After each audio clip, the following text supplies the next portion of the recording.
So the Nashville Dolphins started in 2003 with just one swimmer. Our founder, Beth Scruggs, met a girl named Tori who wanted to compete in Special Olympics and was looking for somebody to help her. So Beth started with Tori, and then some of Tori's friends heard about Beth, and they kind of just organically started a little swim team. And the kids actually named the team the Dolphins. And so then fast forward to 2013, with the help of her friend Dottie, they made it a nonprofit. So we've been going strong as a nonprofit since 2013. The first and foremost benefit is safety, knowing that drowning is the #1 cause of accidental death in people with special needs. So I think the most important thing for us is for our swimmers to be safe, but just the freedom of the water. You know, if there's a disability, we have it, from Down syndrome, autism, cerebral palsy, spina bifida, traumatic brain injury. So even for our friends, you know, that are maybe wheelchair bound, just having the freedom. They can do anything in the water. Things that they can't do on the land, exercises, therapy, walking, just simple things. They can do all those things in the water. So then they get a benefit from those things they couldn't ordinarily do. They get exercise, it helps with their health issues. It's a stress reliever, and it's fun. And there's community, and they get to know us, and we get to know them, and they get to know each other. So from a mental health standpoint, it's amazing. I don't really see any drawbacks with it. No, there's not. I mean, really, all of the outcomes from swimming are good. And it's a lifetime sport, you know, that they can do forever.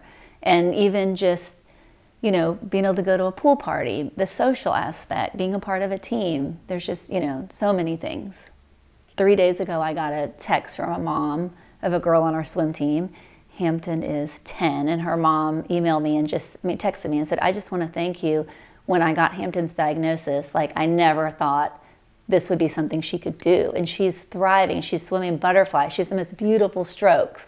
You know, so just seeing the things that they can do when you think of all the things that maybe they can't do. You know, seeing them have success in the water is something special. And watching them make friends. Mm-hmm. Even the littlest kids, when we get into the water, we're saying, "Oh, say hello to this friend and say hello to that friend." And some of these kids don't get to go places where they can be social and have friends. And it's fabulous to watch them form friendships. One of my favorite things, even at swim team, is seeing the parents up in the bleachers just talking to each other and having a community. Or when I remember last year we had our kickoff party, and parents, especially of children with autism, being like, "Oh my goodness, there's children here that are like mine. Like, it's, you know, I don't feel weird that they want to run around, or they're flapping, or they're doing things, you know, that might seem, you know, different." So just them having somebody that they can relate to and, you know, just bounce ideas off of. It's fun to watch their friendships form. Mm-hmm. And they look for each other. And so they drop the kids off, and then you see them chatting and laughing and having a good time. And it feels like we've given something to them too. Even if it's just a half an hour in their week, a half an hour to sit and relax and know that everything's okay. That's also, you know, part of our mission is to not have an age out policy. So our kind of catchphrase is, "Once you're a dolphin, you're always a dolphin." So for people with special needs, as they get older and they age out of programs, there's really not a lot for them to do. So having just a team that they can be a part of, the exercise, the camaraderie, it's all really important. I think the oldest person on our swim team is 58, yeah. I think. But, you know, he has just as much fun as everybody else. So I think that's... And it's important for a lot of them, as their bodies age, mm-hmm. and they deal with the physical problems that come along with being older, to be able to exercise and have a place where they can go that's not harmful on their joints, a place where they can be safe, where they're not going to fall, and just that self-accomplishment of I can swim and I can move myself when I've been sitting in a wheelchair all day. I think especially for the older people is really significant. Our mission is to never charge, and one of the reasons we can do that is because we're run by hundreds of volunteers. So we are always looking for fabulous volunteers. You don't have to have any swimming experience to volunteer with us.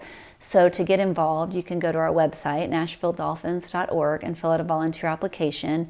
and from there we'll get you plugged in. We have lead instructors that are certified in adaptive aquatics that will help the volunteers and kind of guide them. And our volunteer base is broad. I mean, we have kids. I think our youngest is 13. Mm-hmm. And then we have senior citizens who are retired and come to help us. College students, people from all over the place. You can be anybody and come be successful with us. Growing. We want to grow. What is our wait list? We have a wait. The sad thing is we have a wait list of about over 300 people. And so our ultimate dream and goal is to build our own pool. But in the meantime, we're really trying to move people up to swim team so then we can make room for more swimmers.